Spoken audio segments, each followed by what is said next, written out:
What would you do if you were the chief minister for a day? Take a moment. Let your thoughts wander. Imagine the power, the possibilities. Would you change the world or just your neighborhood? Would you focus on education, healthcare, or social justice? Maybe you'd tackle corruption or champion environmental causes. This isn't just a hypothetical. Today, we're diving into a tale of a common man who got this extraordinary opportunity. Now, let me take you on a journey of a common man who got this rare chance. Imagine waking up one day and receiving a call that you are the chief minister for the next 24 hours. Picture this. A man, let's call him Raj, living an ordinary life in an ordinary Indian city. His day starts with the usual hustle and bustle, the aroma of chai, the cacophony of the streets, the regular 9-to-5 job. But this day was destined to be anything but ordinary. In the midst of the everyday routine, his phone rings.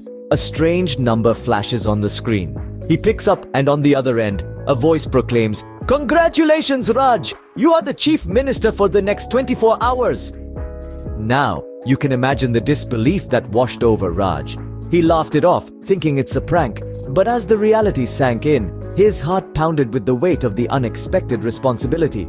His laughter soon turned into wide-eyed astonishment. The ordinary man was now entrusted with extraordinary power. The excitement was palpable. He could feel his pulse racing, adrenaline rushing through his veins. His mind started racing with thoughts. He was no longer just Raj, he was the chief minister. He was no longer a spectator but a participant in the vast political arena. But as the initial thrill subsided, he was hit with a realization. 24 hours. That's all he had. The clock was already ticking. With the clock ticking, the newly appointed chief minister had to make the most of this opportunity. 24 hours may seem short, but in the hands of a determined individual, it can bring a significant change. Picture this. An ordinary citizen with no political background suddenly finds himself as the chief minister. Just for a day, a single day. What could possibly be achieved? Well, you'd be surprised. He began his day with the break of dawn, understanding the weight of responsibility on his shoulders. He realized that he had the power to effect change, to make a difference, and most importantly, to show that every second counts. He knew he had to act fast, and he did. His first move, education.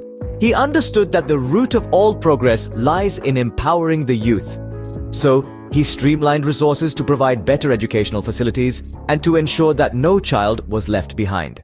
He worked towards making quality education accessible to all, regardless of social or economic backgrounds.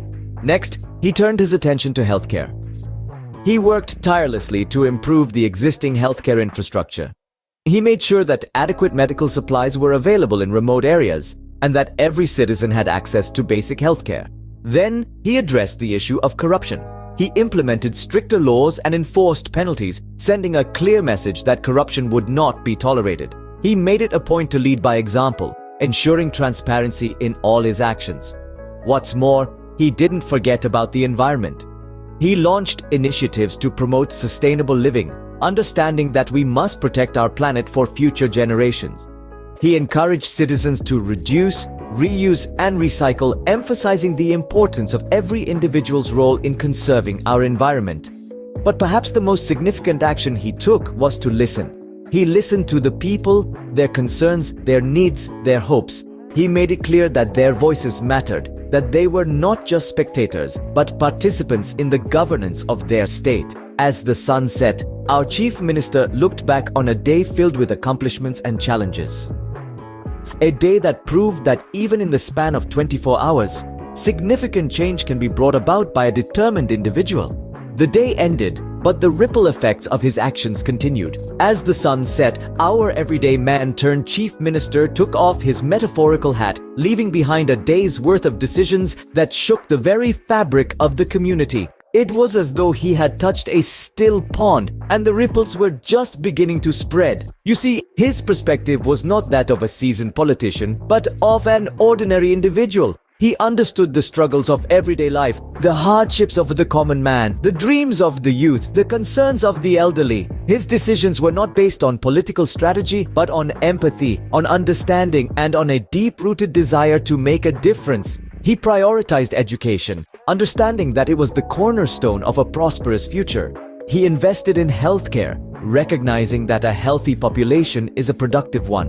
He supported local businesses, knowing that they are the backbone of the economy. He advocated for women's rights, acknowledging that a society can only progress when both its halves are treated equally. His tenure was not about grand gestures or lofty promises. It was about small, meaningful changes. It was about listening to the unheard voices, addressing the unmet needs, and healing the unseen wounds. It was about making the system work for the people, not the other way around. As the days turned into weeks and weeks into months, the community began to see the fruits of his labor. Schools were bustling with eager learners. Hospitals were better equipped. Local businesses were thriving. Women were stepping forward, empowered. His one day in office had set the wheels in motion for a better tomorrow. His actions sparked conversations, debates, and reflections. People began to question the status quo, to demand more from their leaders, to hope for a brighter future. His one day in office had shown them what was possible, had given them a glimpse of what their community could be. Though his tenure was brief, the legacy he left behind was not. His day as chief minister was a testament to the power of the common man, a reminder that each one of us holds the potential to bring about change, no matter how fleeting our time in the spotlight may be. So, what can we learn from this unusual tale? This story serves as a potent reminder of the potential that lies within every common man and woman. It's not about the position or the power, but the person wielding it. The potential for change, for betterment, resides within us all, waiting to be tapped into even if for just a day. The tale also highlights the power of decision-making. In just 24 hours, decisions were made that left a lasting impact. It's not about the time you have, but how you choose to use it. Every decision, every choice matters and can make a difference. Moreover, the narrative underlines the importance of fresh perspectives. Sometimes, an outsider's view can bring about the change that's needed, cutting through the clutter of politics and bureaucracy to reach the heart of the matter. Next time when you think about the question, what would you do if you were the chief minister for a day? Remember this story.